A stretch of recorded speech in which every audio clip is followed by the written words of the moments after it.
Chers amis auditeurs et téléspectateurs d'Ovajab Media, www.ovajab.media, voici la deuxième partie du procès Laurent Gbagbo et Charles Blé Goudé contre le procureur de ce lundi 16 mai 2016.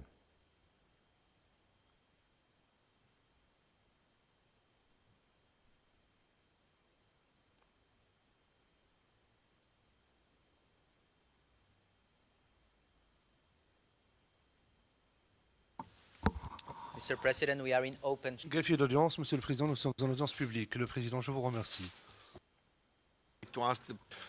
Je voudrais demander à Madame le procureur si elle a trouvé une solution aux problèmes techniques qu'elle avait. Le procureur, oui, effectivement, Monsieur le Président, nous avons réglé le problème. Voici ce que nous allons faire en huis clos partiel, si vous voulez bien. Le Président, je pense que cela peut être montré en audience à huis clos, en audience publique. Ah non, non, pardon, ok, d'accord. Nous allons passer en audience à huis clos partiel.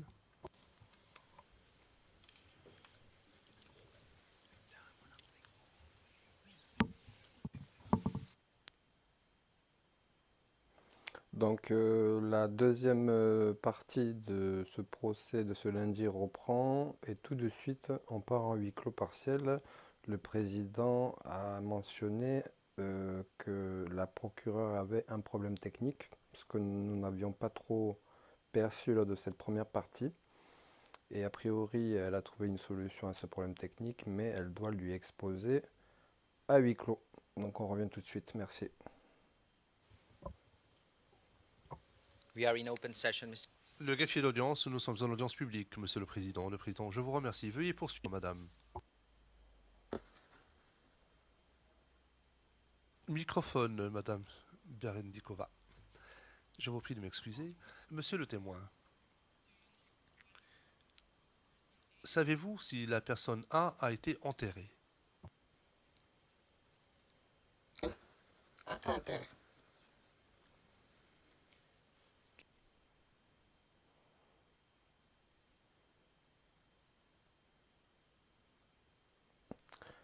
Bon, comme vous le constatez, on était parti en huis clos.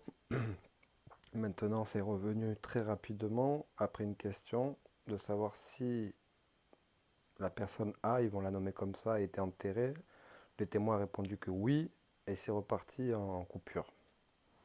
Peut-être parce qu'il a divulgué des détails, je sais pas. Mais en tout cas, nous sommes encore en session fermée. Voilà, le statut maintenant vient de passer de pas de session à huis clos partiel ou audience à huis clos.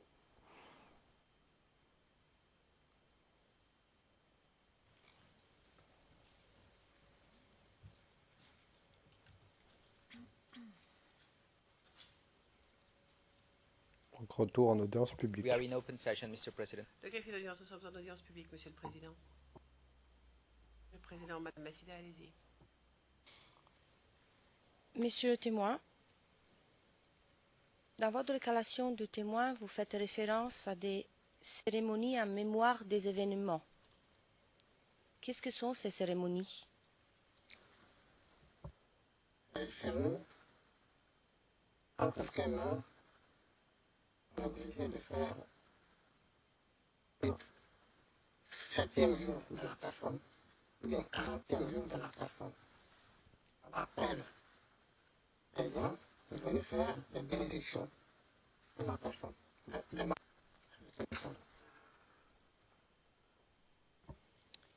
Et par qui ces cérémonies sont organisées? C'est nous-mêmes.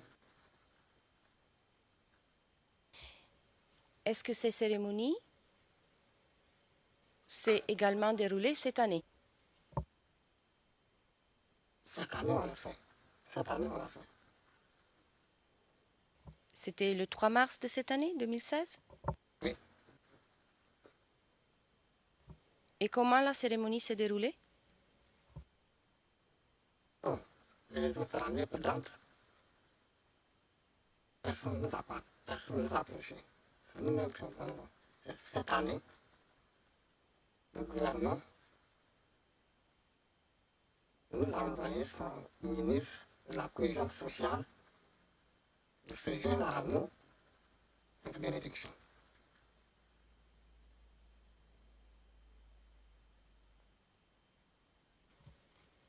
Ma dernière question, Monsieur le témoin. Quel est votre sentiment aujourd'hui?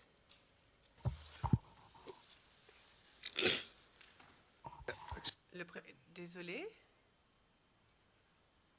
Je ne vais pas autoriser cette question. Les sentiments, je pense qu'on est tous en mesure de savoir quels sont ces sentiments.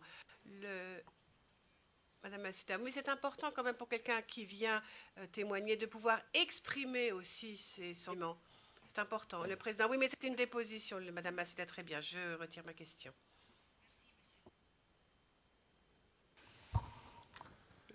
Mr. Witness, I didn't want. Le président, monsieur le témoin, je ne voudrais pas être impoli, absolument pas. Nous comprenons tous quels sont vos sentiments. Mais un témoin est là pour déposer sur les faits et non pas sur ses sentiments ni sur son opinion. Nous comprenons parfaitement votre douleur, mais ça ne fait pas partie en fait de votre rôle en tant que témoin. C'est pour vous expliquer cela que j'ai pris la parole. Et maintenant, je vais donner la parole à la défense de M. Gbagbo.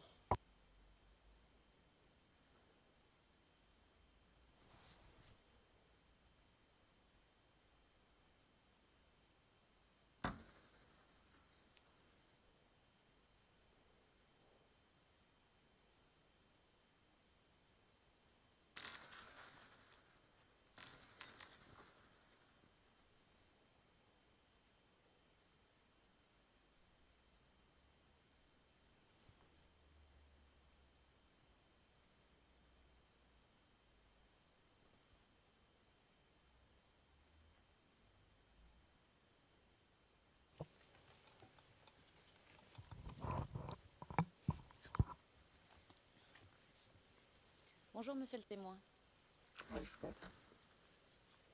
Je m'appelle Jennifer Naouri et je suis membre de l'équipe de défense de Laurent Gbagbo qui se trouve derrière moi.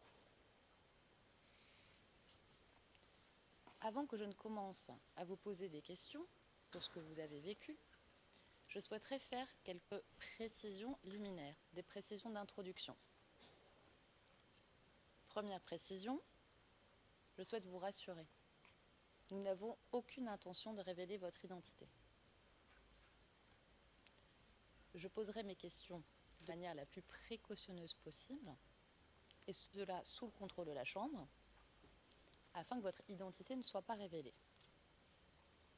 Mais je vous demande aussi de faire attention, de ne pas révéler votre nom ou des informations qui pourraient vous identifier. Si vous avez un doute, vous nous dites. Aussi, nous devons vous rappeler qu'il s'agit ici d'un procès public. Par conséquent, nous allons faire des efforts.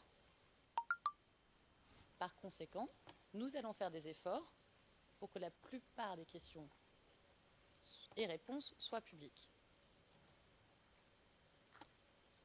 Deuxièmement, je vous demanderai d'écouter attentivement mes questions, d'essayer de répondre uniquement aux questions que je vous pose. Et c'est comme ça que nous pourrons avancer et que nous pourrons comprendre ce qui s'est passé. Enfin, dernière précision, vous allez répondre à mes questions en français. Moi, je vous parle en français. Je vous demanderai de parler lentement pour laisser le temps aux interprètes de traduire vos réponses en anglais et d'adresser vos réponses à la Chambre. C'est la règle des 5 secondes. Alors revenons un instant sur le récit.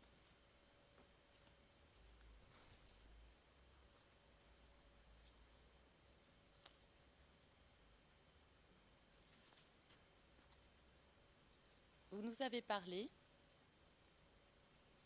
il y a quelques instants, comment vous avez appris qu'il y avait eu des tirs et qu'il y avait eu des incidents le 3 mars 2011.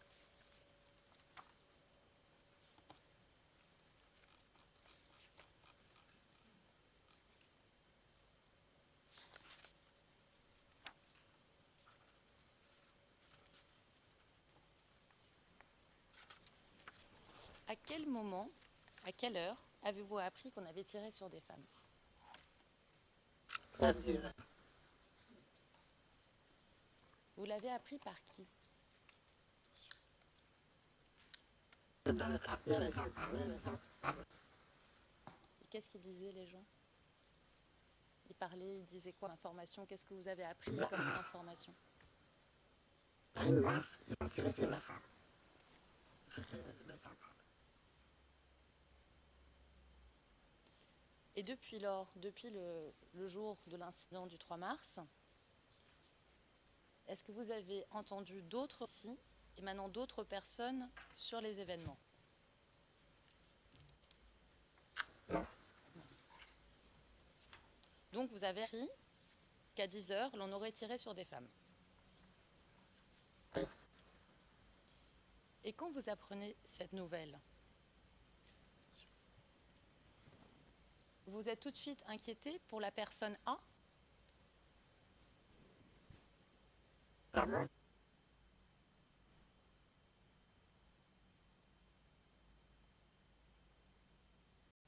Vous ne voyez pas. j'étais obligé de les appeler par téléphone. D'accord. Ce que j'appelais, je répondais. Sauf A qui ne répondait pas. Donc vous vous inquiétez, vous téléphonez. A ne répond pas et vous faites tout de suite le lien avec la marche. Puisque pour moi, quand j'arrive là-bas pour aller voir ce qui se passe, c'est ainsi que j'ai dit à un parent d'aller voir là-bas. Donc vous saviez à ce moment-là qu'elle était à la marche. Non. Alors pourquoi vous faites le lien? Oui, mais il y a un événement. Alors s'il y a un accident, il y a un accident. Il ne faut pas qu'il y ait là-bas. Si ce n'est pas ton parent qui tombe, si c'est ton parent, c'est ce que je dois aller voir. Et est-ce que A était membre du RHD? Est-ce que c'est pour ça que vous faites le lien? Non. Est-ce que vous êtes membre du RHDP?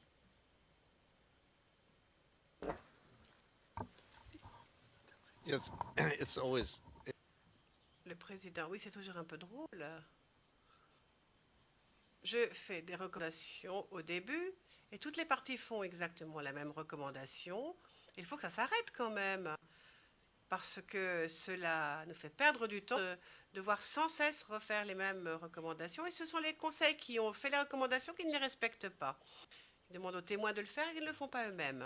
Enfin bon, c'est ce que je voulais dire. Sachez que ces recommandations s'appliquent absolument à tout le monde ici. C'est à compter jusqu'à 5. Je vous remercie, Monsieur le Président.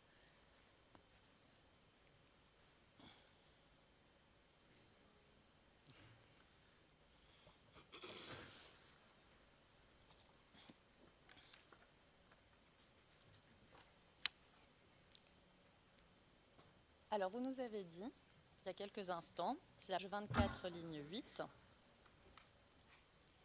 que vous avez demandé à un parent d'aller voir sur les lieux. C'est bien ça? Donc ce parent, il est allé voir le corps sur les lieux. Comment ce parent savait où aller?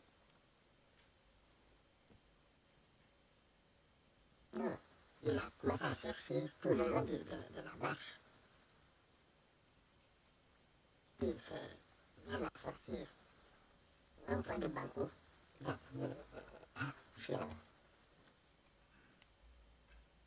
Donc votre parent, il a... Je vais compter jusqu'à 5. Donc votre parent, il a vu le corps de A. Il a trouvé le corps de A quand il arrive chez lui.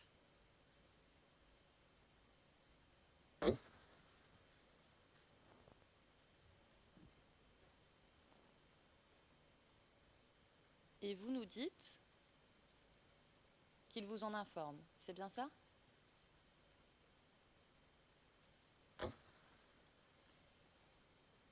Et qu'est-ce qu'il vous dit exactement?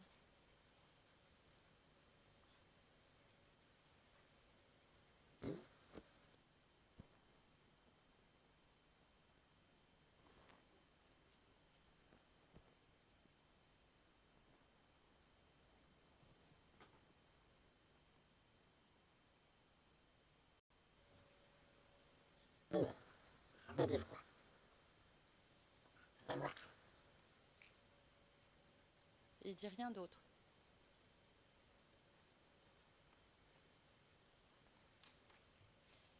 Et qu'est-ce que vous lui répondez? Lundi de matin, maman, ça arrive. Et combien de temps vous avez mis pour vous rendre sur les lieux? À compter le temps. Mais ça n'a pas mis de temps pour arriver. Donc vous nous dites, pour qu'on comprenne bien, c'est que vous n'avez pas mis longtemps pour arriver sur les lieux de l'incident. Et vous? Je suis désolée, j'attends 5 secondes. Et vous saviez aussi exactement où aller. Parce qu'il m'a décrit, oui, le corps se trouve au rond-point de Bangkok. Je connais bien là-bas. D'accord.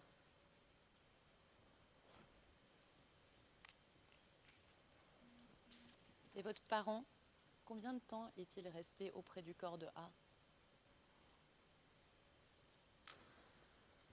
Comme j'étais pas réveillé, je ne peux pas savoir quel temps il a eu. Est-ce que votre parent vous a bien attendu au rond-point Banco? Non, Qu'est-ce qui s'est passé? il a déjà ramassé le corps avec les lunettes et le tout. Et c'est ainsi qu'ils ont dit, ah, j'ai mis ensemble avec les autres corps pour envoyer l'hôpital général d'Amour. Et votre parent, il a assisté à ça et il ne vous a pas attendu au rond-point comme vous lui avez demandé? Non, D'accord. Et vous êtes arrivé sur les lieux. J'ai compris qu'il n'y avait plus les corps des mortes. J'ai compris. Mais y avait-il des blessés? il y avait des blessés, mais moi, c'est assez cherché. Donc, le reste, c'est occupé. Et votre parent ne vous avait pas dit qu'il était parti? Il dit s'il était parti là-bas, le corps ensemble. Mais alors, si vous saviez qu'il était parti avec le corps, pourquoi vous cherchiez A? Oui.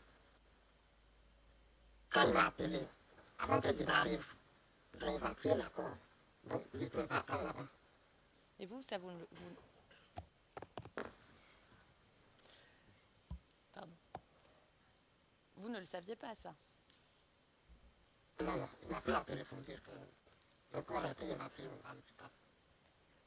Et donc vous cherchez A.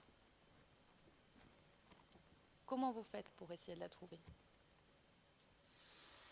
Et les gens que j'ai pris sur le terrain, ils m'ont dit non, ceux qui sont morts, on l'a envoyé à l'hôpital d'Amour. Ainsi que je suis allé à l'hôpital d'Amour. D'accord. Coupure. Alors que les avocats de la défense de M. Gbagbo, Maître Naouri, étaient dans son interrogatoire.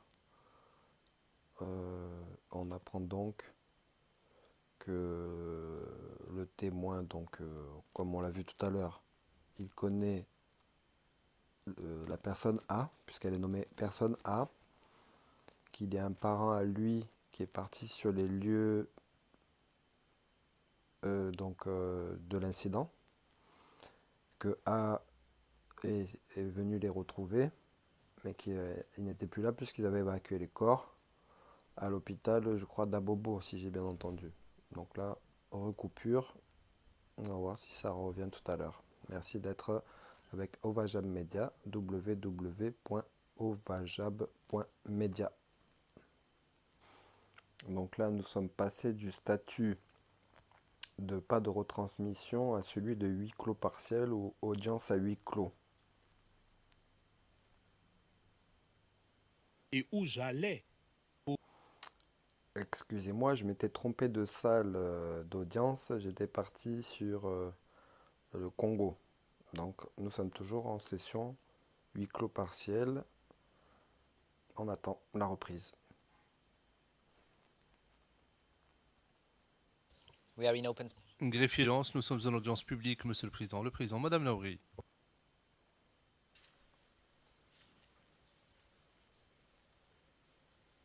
Donc, l'inhumation a eu lieu 1 mois et demi après les événements, n'est-ce pas? Pourquoi n'y a-t-il pas eu d'enterrement immédiatement? À ce moment-là, je ne peux pas sortir. Pourquoi? Il y a des tirs partout. Affrontement partout, je ne peux pas.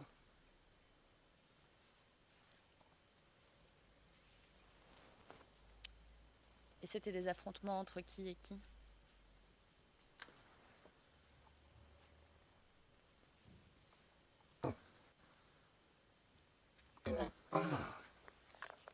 C'était les forces de défense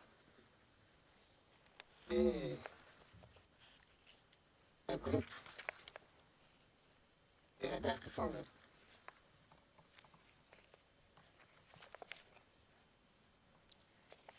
Et c'était qui ces groupes de rebelles?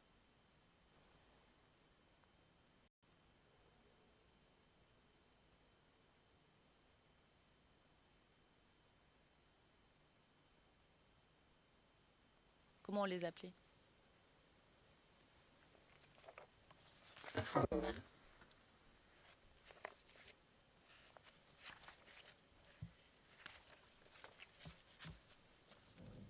Il n'y avait que les forces nouvelles? Il n'y avait pas d'autres groupes de rebelles?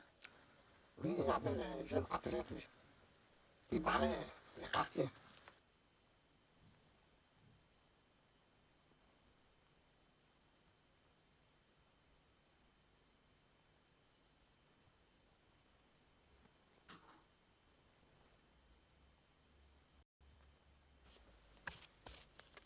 Vous avez...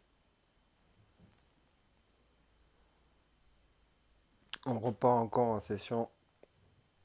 Pas de retransmission. Le statut vient d'évoluer à non-transmission de l'audience à huis clos partiel ou audience à huis clos. À peu près 20 à 30, ça fait 20 à 30 minutes qu'on était sans transmission. Là, on vient de passer à huis clos partiel ou audience à huis clos privé. Donc, peut-être avant d'aller déjeuner, on va avoir encore quelques paroles. On attend voir. Comme vous le constatez, malheureusement, on est passé du statut huis clos partiel au huis clos total à pas de retransmission et reprise à 14h30. Donc, ils sont partis déjeuner. Voilà, c'était la deuxième partie du procès Laurent Gbagbo et Charles Blé Goudet contre le procureur. Nous sommes lundi 16 mai 2016. Pour résumer rapidement, depuis ce matin, ça c'est la deuxième partie, on a eu donc la présentation d'un nouveau témoin qui dit habiter à Bobo, qu'il serait proche, mais de quelle façon on ne sait pas, avec une des victimes des femmes d'Abobo qui aurait été tuée lors de la marche. Cette femme d'Abobo qu'il dit avoir donc identifiée sur une vidéo, ils l'ont nommé A. Et donc ce proche, voilà, est le témoin qui est à la barre aujourd'hui. On se rend bien compte qu'en tout cas aujourd'hui, il y a une grande précaution de la part de chacune des parties pour ne pas divulguer l'identité de ce témoin. Il y a beaucoup de coupures, beaucoup de huis clos, beaucoup de non-retransmission. Et on sent un témoin minimaliste, peu loquace, qui répond rapidement aux questions, sans trop s'étendre. Bon, voilà ce qu'il y en est pour le moment. Donc ça a été très rapide le temps de l'interrogatoire du procureur. Et puis c'est tout de suite passé donc à l'interrogatoire, contre-interrogatoire si on peut dire, donc de la défense avec Maître Naouri. Mais voilà, encore une fois, beaucoup de coupures, très peu de substance. Donc bon appétit et merci de suivre Ovajab Media, www.ovajab.media.